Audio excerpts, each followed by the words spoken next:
I had never been particularly fond of Halloween, but my roommate Jake insisted that this year would be different. He was determined to make our college costume party a night to remember. He spent weeks planning, decorating, and annoying me to participate in the costume contest. I reluctantly agreed. As I slipped into my costume, the scent of the cheap mask I had purchased off the rack filled my nostrils with a pungent, plasticky odor. I was going as a classic, a cliché really, a reaper. The black robe and skeletal mask were so commonplace that I could barely muster any enthusiasm for my outfit.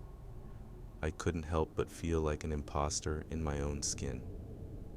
The moment I arrived at the party, I was enveloped by laughter, clinking glasses, and the bass-heavy thump of the music.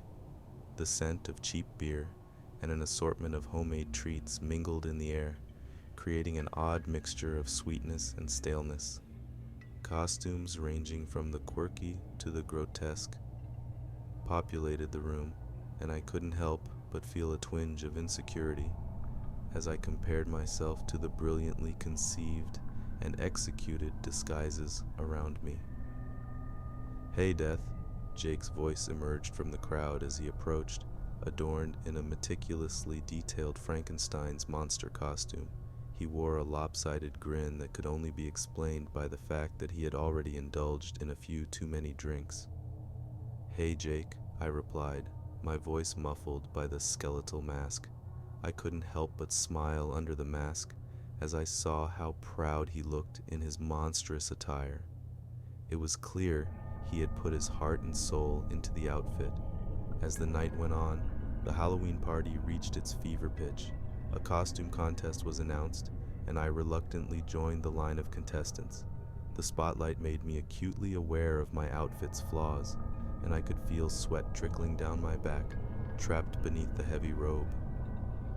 The anticipation was unbearable.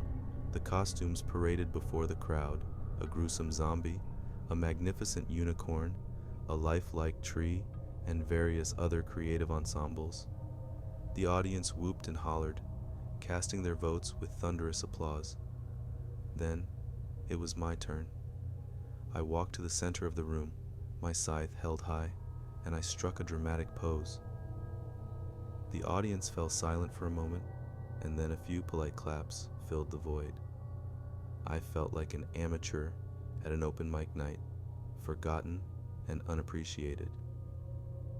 As I returned to my place in the lineup, the final costume contestant took the stage. She was dressed as a spectral bride, her gown flowing gracefully, and her pale, ghostly makeup gave her an ethereal beauty. I was captivated, unable to take my eyes off her. The audience's reaction was instantaneous. Thunderous applause, cheers, and wolf whistles filled the room. It was as if the party had stopped, and all eyes were on her. The bride walked to the center of the room and curtsied, her eyes gleaming through her ghostly makeup. A few minutes passed, but the applause didn't die down. The host finally declared her the winner of the contest, and the bride's radiant smile sent shivers down my spine. The party continued, but I couldn't shake my fascination with the bride. I decided to track her down and congratulate her on her well-deserved victory. I maneuvered through the throngs of costumed partiers, but as I reached the spot where she had stood, she was nowhere to be found. I searched the entire house, but the bride had vanished into thin air. Hours passed, and the Halloween festivities began to wind down. The guests started to leave, and Jake, who was now quite intoxicated, insisted on walking home. As we entered our dorm, the sinister feeling that had been lingering with me all night intensified. The mask felt suffocating, and I couldn't remove it quickly enough. As I peeled it off, the cool air of my room brushed against my sweaty face, providing a momentary relief. I stared at my reflection in the mirror, questioning the choices I had made that night. I was just about to change out of my costume when a news notification popped up on my phone. It was a local news report. The headline sent a chill down my spine. Mystery surrounds disappearance of Halloween costume contest winner. The article detailed the mysterious vanishing of the bride, who had left the party and was never seen again. The news report sent a jolt of fear through me. The bride's inexplicable disappearance, combined with the eerie aura she had exuded, left me with a sense of dread. As I lay in bed, the events of the evening replayed in my mind. The pungent smell of the mask, the eerie bride's enchanting presence, the inexplicable disappearance. It all felt like a twisted nightmare. I couldn't shake the feeling that I had witnessed something far more sinister than a mere costume contest. I vowed never to participate in another Halloween party again.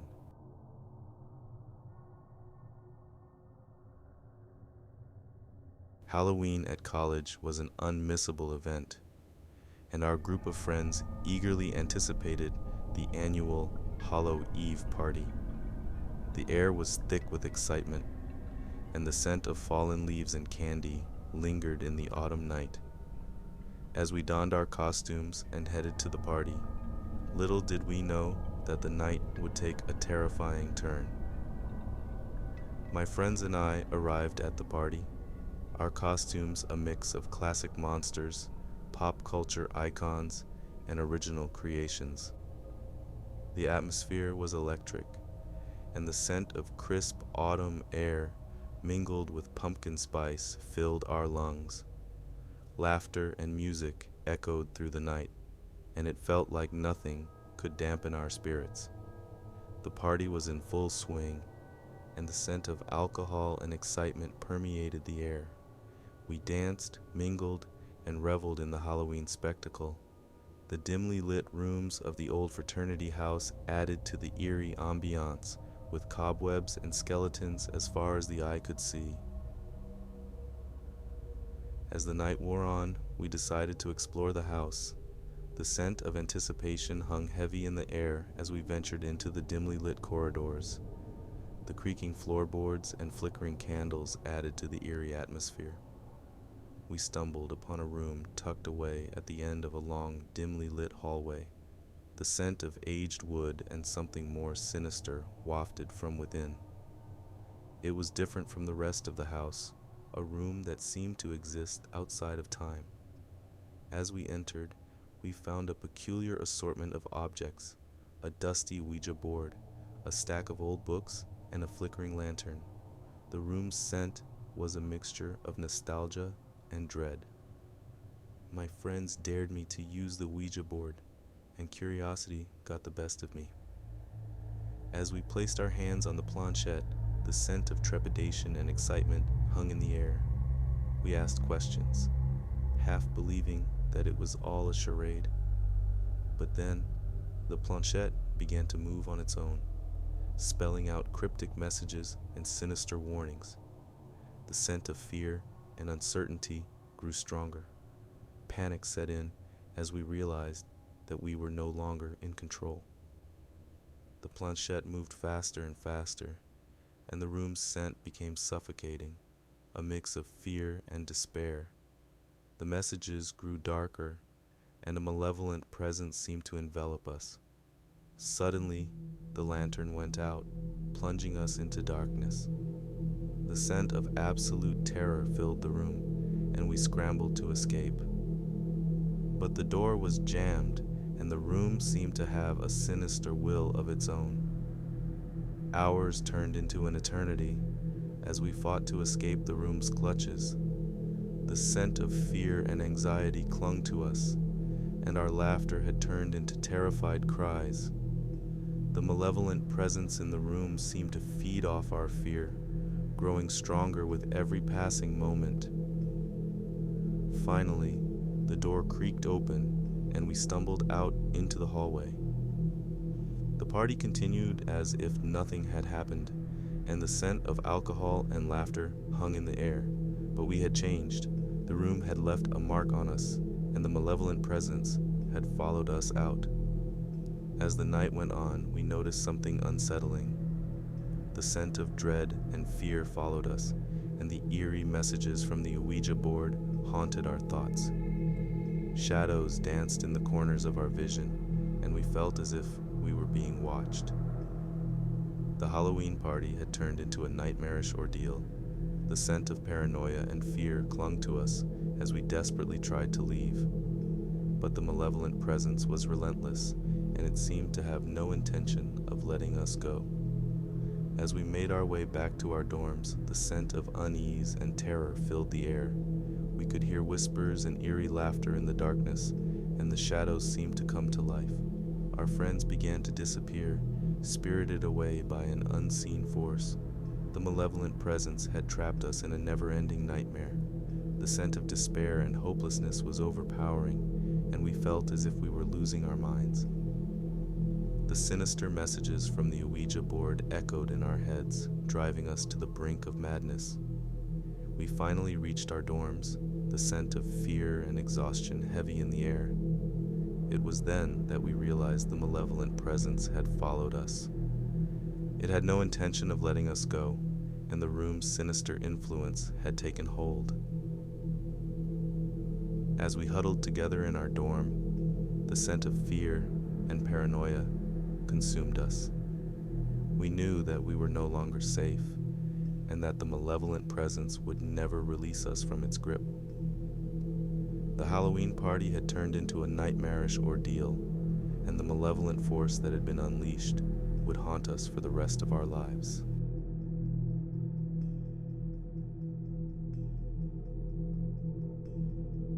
My shift at the 911 dispatch center had always been unpredictable, but nothing could have prepared me for the call that would haunt my nightmares for years to come. It was Halloween night, and the air was thick with excitement and mischief. My fingers danced across the keyboard as I juggled multiple calls related to rowdy parties, minor disturbances, and the occasional overzealous prank. The scent of fast food from my late dinner lingered in the air, mingling with the faint aroma of stress and caffeine. Just when I thought the night was settling into its usual routine, a call came in, and my heart sank as I answered. The voice on the other end was panicked and trembling. 911, what's your emergency? Please, you have to help. It's a college Halloween party, but something's gone terribly wrong. The caller's words were interspersed with ragged breaths, and the scent of fear was palpable through the phone. My fingers raced across the keyboard, sending a rapid response to dispatch officers. I needed more information, and fast. Tell me what happened. I'm here to help.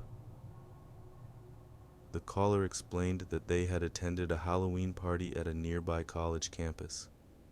It started as a typical gathering, with costumes, music, and laughter filling the air. But as the night wore on, something sinister began to unfold. The scent of unease filled the room as the caller recounted the events. The partygoers had been drawn to a mysterious figure, a stranger who wore a hooded robe and a haunting mask. They spoke of a hidden room within the mansion where the party was held, a room where the Halloween experience could be taken to a whole new level. As the caller continued, the scent of anxiety and trepidation hung in the air. They described how they and a group of friends had followed the mysterious figure into the dark corners of the mansion, navigating through dimly lit hallways and secret passages. When they arrived at the concealed room, the atmosphere inside was chilling. The scent of aged books and something ancient clung to the air. The room was filled with peculiar objects, a dusty bookshelf, a dimly lit crystal ball, and an ominous mask. As the caller's voice trembled, they explained that the room was a place where their deepest desires and fears could be unleashed.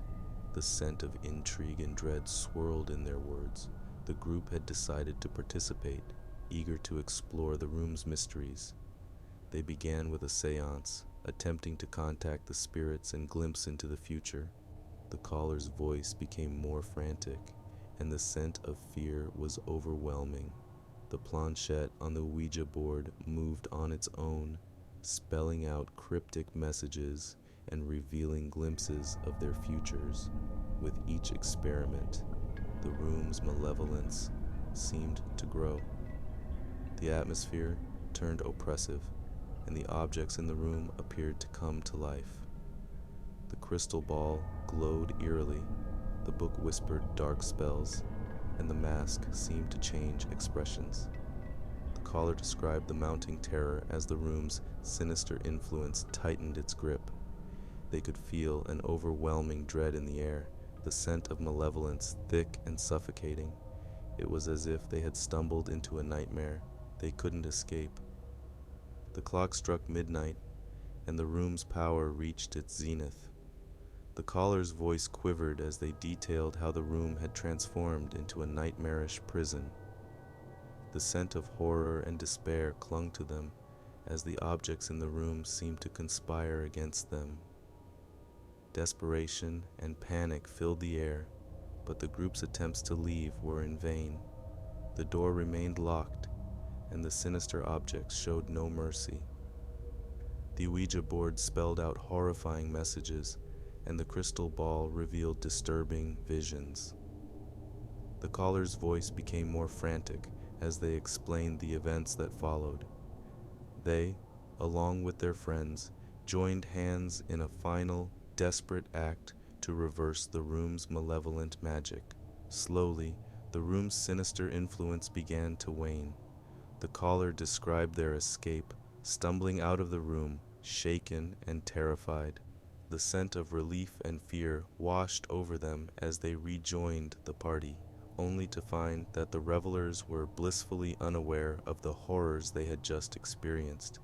But the caller's voice grew even more panicked as they explained that their friend, the winner of the costume contest, had disappeared without a trace. The scent of dread and uncertainty filled the air, and it was clear that something sinister still lingered. I dispatched officers to the location, and as I waited for their arrival, I couldn't shake the feeling that Halloween night was far from over. As the police arrived at the scene, I could only hope that they would uncover the truth behind the disappearance of the costume contest winner and put an end to the nightmare that had unfolded on that fateful Halloween night.